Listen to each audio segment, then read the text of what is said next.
అమావాస్య చాలా విశేషం. ఇంటికి దిష్టి తీయండి, పిల్లలకు దిష్టి తీయండి. ఈ అమావాస్య లక్ష్మీ పూజకు విశేషం.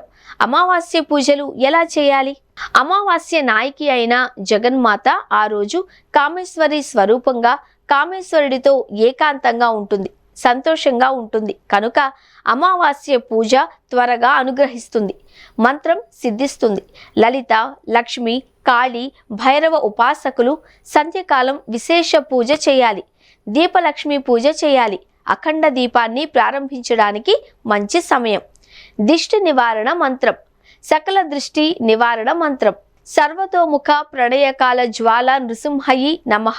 ఓం క్షాం ఓం. నిమ్మకాయలను, విభూదిని పై మంత్రంచే 108 పర్యాయాలు అభిమంత్రించి దిష్టినందిన వారికి నిమ్మకాయలతో దిగదుడిచి, కోసి, పారవేసి శరీరమంతటా విభూదిని రాసిన సకల దృష్టి దోషాలు నివారించబడగలవు. దృష్టి దోష నివారణ మంత్రం. హ్రాం హ్రీం శ్రాం క్షీం క్షూం హుం ఫట్. పై మంత్రాన్ని 27 పర్యాయాలు అభిమంత్రించిన, కళ్ళు ఉప్పుతో దిష్టి చెందిన వారికి ముమ్మారు దిగదుడిచిన, నీటిలో వేసిన ఆ ఉప్పు కరిగేసరికి దృష్టి బాధలు అంతరించగలవు. అమావాస్య పూజ. అమావాస్య రోజు ఏం చేయాలి, ఏం చేయాలో, ఎలా చేస్తే మంచిదో చూద్దాం. అమావాస్య రోజు మృత్యుంగా లక్ష్మీదేవిని, భైరవుడిని, కాళీమాతను, దుర్గాదేవిని విశేషంగా పూజించే రోజు. అలాగే పరిహార మంత్రాలు జపం చేస్తున్న వాళ్ళు ఉద్దిగారెలు, బెల్లం పానకం నైవేద్యంగా పెట్టి అధికంగా అమావాస్య రోజు జపము చేసి విశేషంగా జపం చేస్తున్న దేవతను పూజించాలి.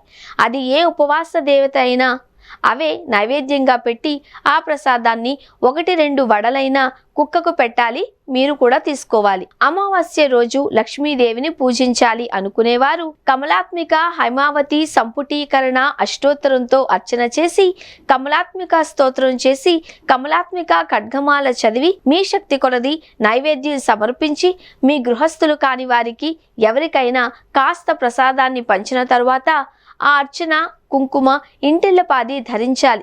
ధనం ఇంట్లో నిలుస్తుంది. రావాల్సిన ధనానికి ఆటంకాలు పోతాయి. వృత్తిలో, వ్యాపారంలో అధిక లాభాలు వస్తాయి. కొత్త అవకాశాల కోసం ప్రయత్నాలు చేస్తున్న వారికి విఘ్నాలు తొలగుతాయి. భార్య స్తోత్రం చదువుతూ భర్త కుంకుమ పూజ చేస్తే ఆ కుటుంబంలో నిత్యావసరాలకు లోటు ఉండదు. అమావాస్య రోజు భైరవ ఉపాసన చాలా విశేషం.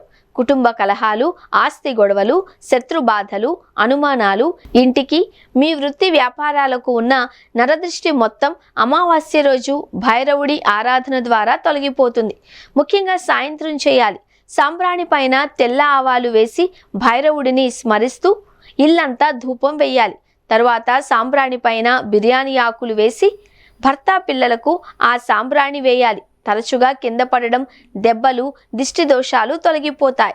భైరవుడిని తీపి పదార్థాలు, లడ్డు అంటే ఇష్టం, అది పెట్టగలిగితే ఆ రోజు నైవేద్యంగా పెట్టి కుక్కకు ఆహారంగా వేయండి. శత్రు బాధలు, మిమ్మల్ని భయపెడుతున్న బాధలు తొలగిపోతాయి. కాళీమాతకు విశేషమైన రోజు. ఆ తల్లికి అరటి పండ్లు నైవేద్యంగా పెట్టి స్తోత్రం చేసి హారతి ఇవ్వాలి. వయసైన పెద్ద ముత్తైదువులకు ఆ అరటి పండు తాంబూలంగా ఇవ్వాలి. ఆమె స్వయంగా స్వీకరిస్తుంది.